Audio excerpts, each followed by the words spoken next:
இந்த video the great Zen master Ta Hui என்கிற புத்தகத்தில் ஓஷோ பகிர்ந்த ஒரு சுவையான தகவல்.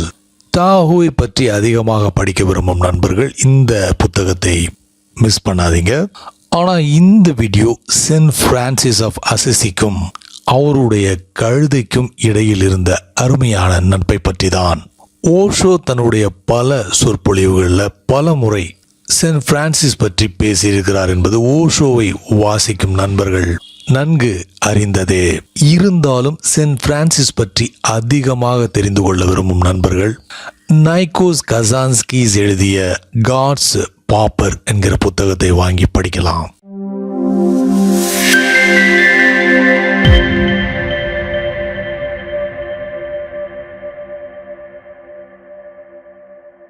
This whole existence is a brotherhood.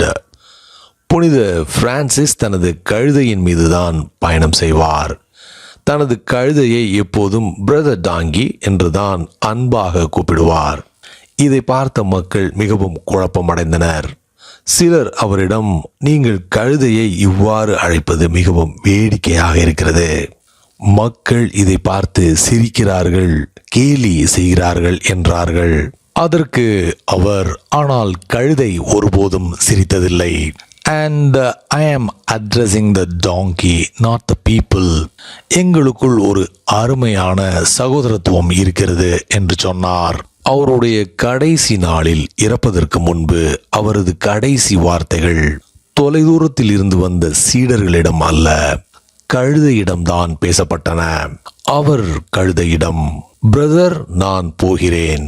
நீ உன் வாழ்நாள் முழுவதும் மிகவும் ஆழ்ந்த அன்புடன் எனக்கு சேவை செய்தாய். நான் எங்கிருந்தாலும் அது எப்போதும் எனக்குள் ஒரு நினைவாக இருக்கும். நீ எனக்கு ஒரு பெரிய சகோதரத்துவத்தின் கதவை திறந்து விட்டாய். உன்னோடு இணக்கமாக உணர்ந்த போதுதான் நான் மற்ற விலங்குகளுடனும் மரங்களுடனும் இணக்கமாக உணர ஆரம்பித்தேன் என்றார். புனித பிரான்சிஸ் காட்டிற்குள் அமர்ந்திருந்த போது காட்டு விலங்குகள் அவரை நோக்கி வந்து அவரை கட்டி அணைத்தன. பறவைகள் வந்து அவரது தோள்களில் அமர்ந்தன. அவர் கடலுக்கு அருகில் வந்தாலும் பல்வேறு வகையான மீன்கள் மகிழ்ச்சியில் துள்ளி குதித்து தண்ணீரில் நடனமாடத் தொடங்கின என்பதற்கு நேரில் கண்ட சாட்சிகள் உள்ளனர். So many people have seen that it cannot be a mythology. இவற்றை பார்த்த மற்றவர்களின் பதிவுகள் ஏராளம்.